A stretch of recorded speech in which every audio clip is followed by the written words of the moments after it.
I'll take you guys through the enrollment process of like getting ready for uni and like applying for your course. And then I'll go through like uni life with the change in the style of work. And I'll just give like personal tips that like I think is important from my time in uni this year.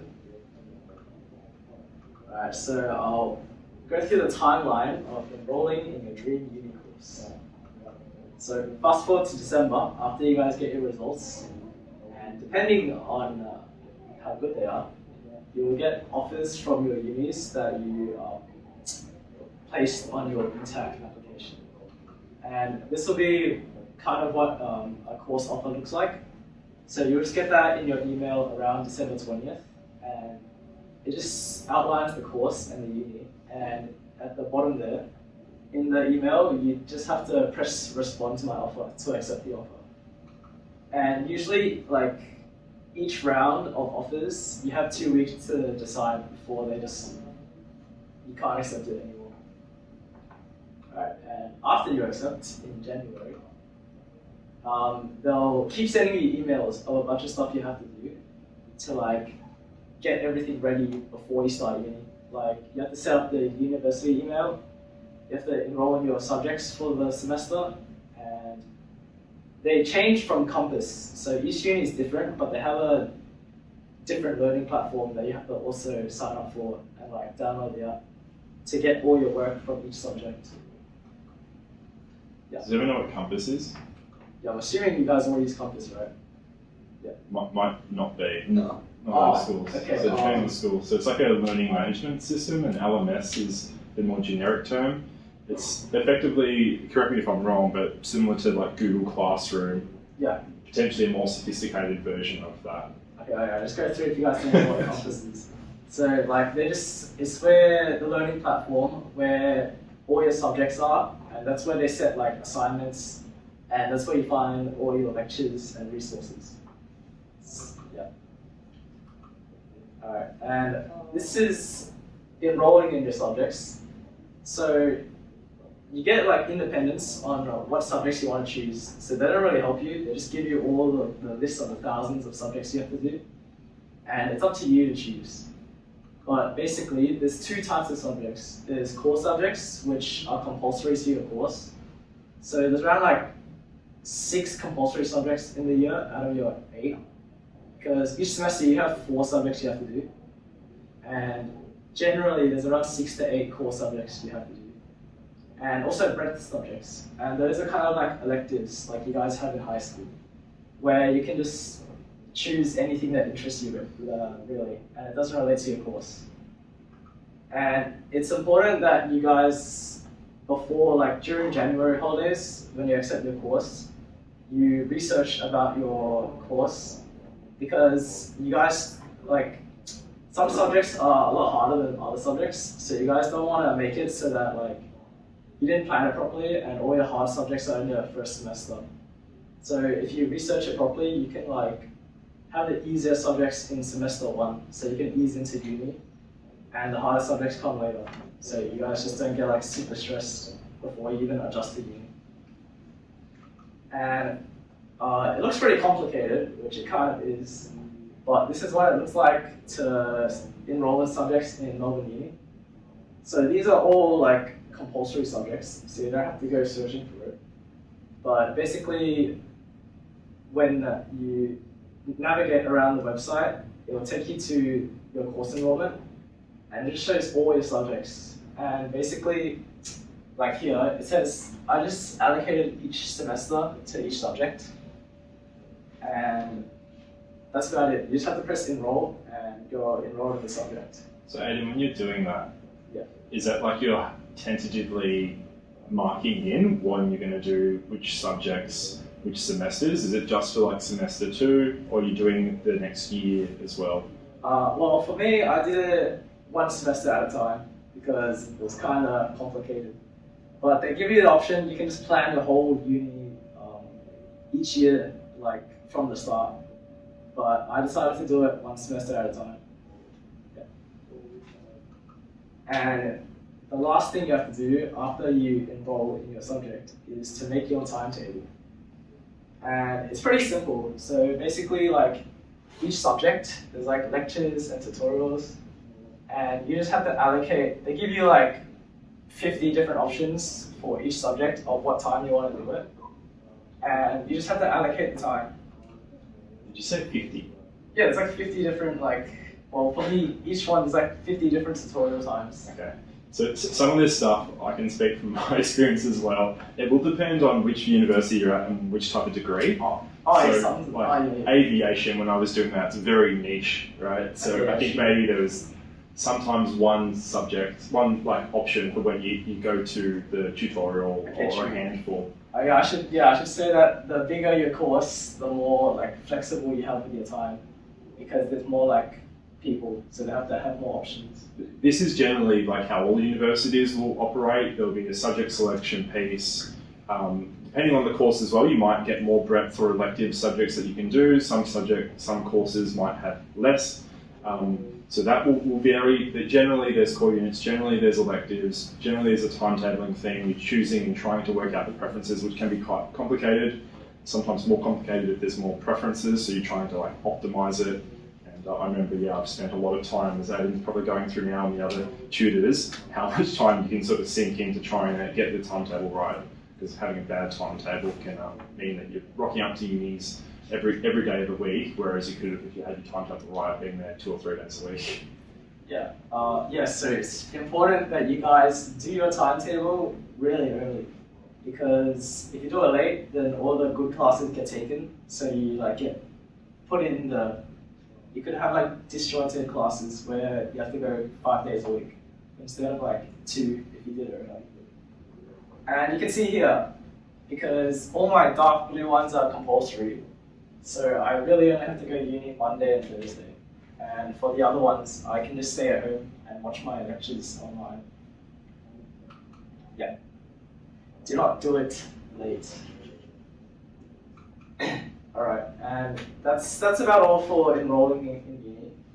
So just a summary, after you accept your course, you just have to sign up for everything like email and the learning system. And then afterwards, you just choose your subjects and you make a timetable for it. Alright, now, uni is really different to high school in terms of workload, because it's a lot more independent. There's no teachers telling you where to be or what work you have to do. And so you guys really need to have a good idea of what you have to do for each subject. But generally, there's 3 different things you have to do for each subject. And that's lectures, tutorials, and workshops. And basically, each week, they give you different content, and you just have to watch the lectures where they teach you all the content. And afterwards are the tutorial and the workshops. So after you do your lectures, later in the week you will have tutorials and workshops, and that's basically classes where you just go through questions based on the information you learn in the lecture. And this is basically repeated every week, so you do the same thing every week regarding lectures, tutorials, and workshops. And assessments. Assessments are also really different. And I think this is a lot more straightforward in uni, what your assessments are, because they tell you exactly what you have to do and how it contributes to your final grade after each semester. But basically, as an example, they could say that each assignment here would be 10% of your grade and 15% of your grade. And it goes on until it's 100%.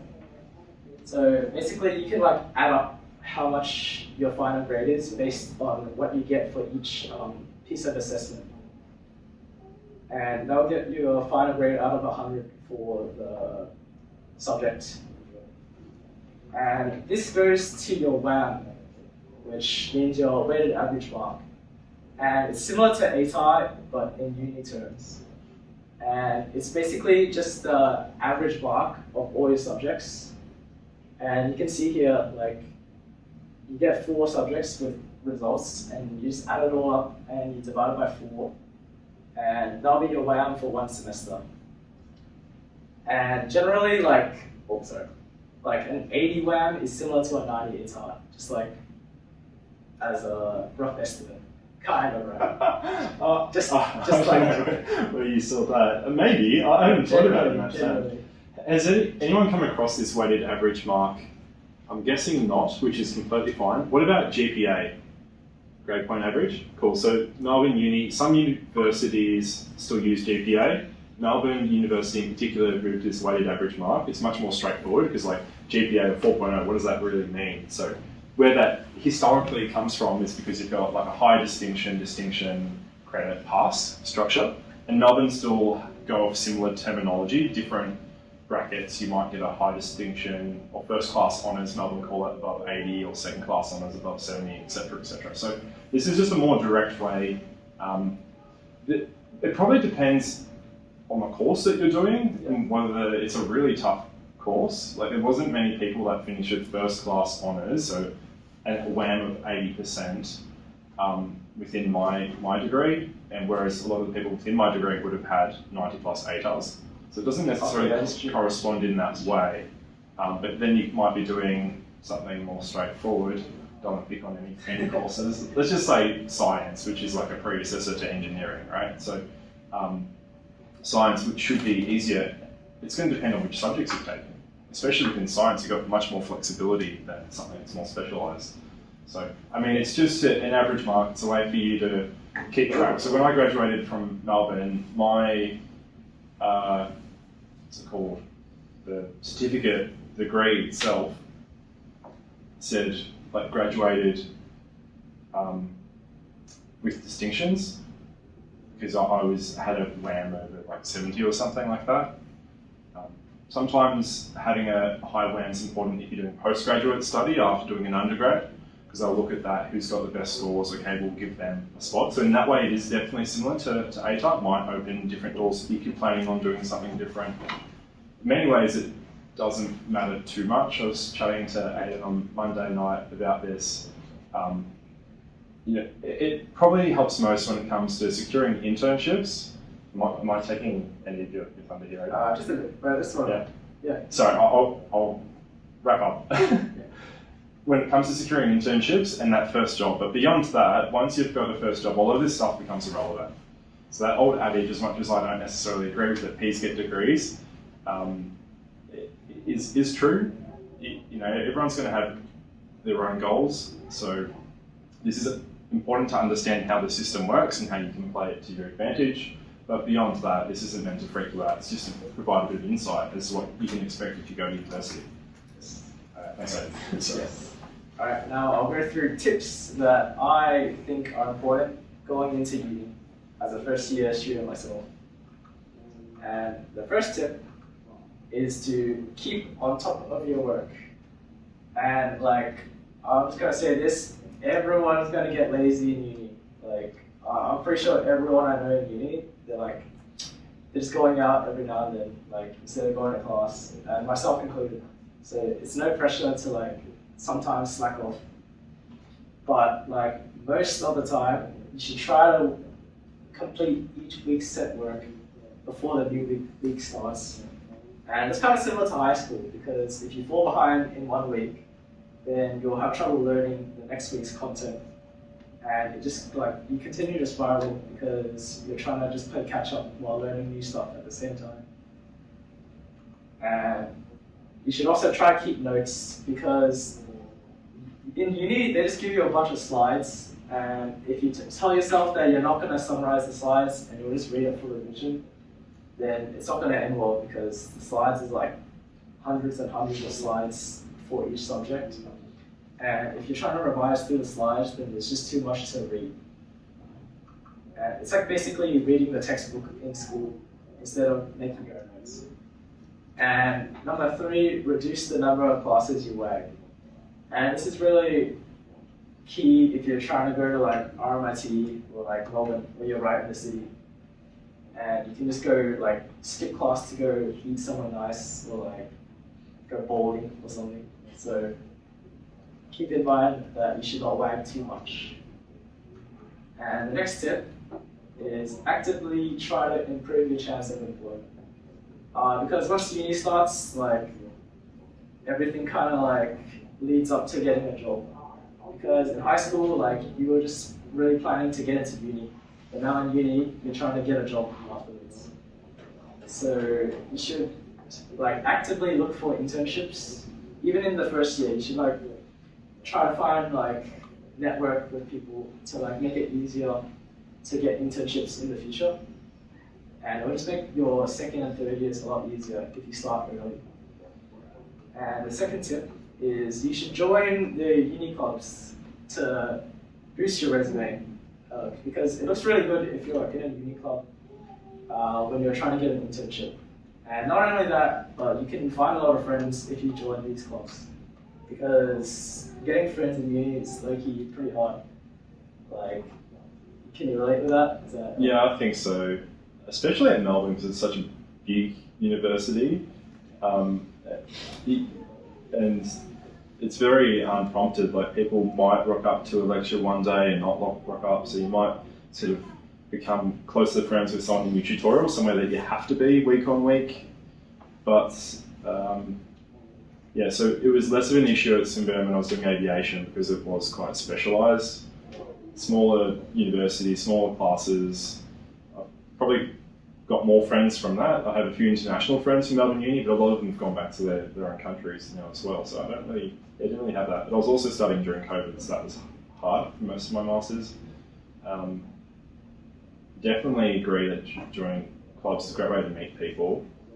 I joined the powerlifting club when I was in America, and I'm still friends with some of those guys over there. So Yeah. Find your clique. That's the great thing about like some high schools have clubs, but there's probably not very many. Some universities really get behind the clubs and support them, like with funding. So they put on a lot of social events, and usually cost to sign up isn't very expensive, and you might find it's usually something for everyone. So it's cool in that way. Yeah. Make the most of it. Yeah, uni can get a bit lonely sometimes because everyone is in like different classes every semester. And the third tip is you should try to keep your WAM high, but it's not as important as the other two. Because just like ATAR, it doesn't really matter once you get what you want with it.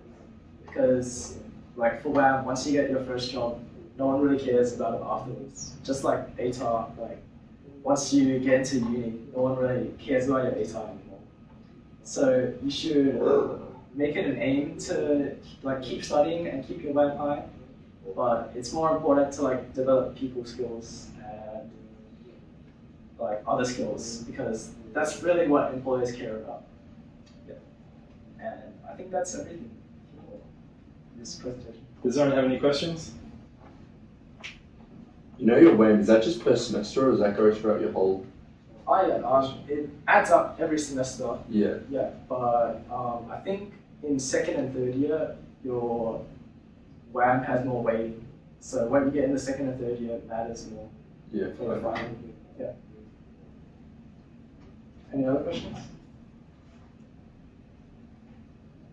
Cool. Well, just seeing out, none of everyone's thinking about like university pathways. If you've got other questions that you want to just bounce at Ayden and I as well, maybe there's something that looks similar with the pathway you're thinking of, and you might be able to provide some guidance on that. Eventually, maybe not. Just seeing out. Thanks, guys.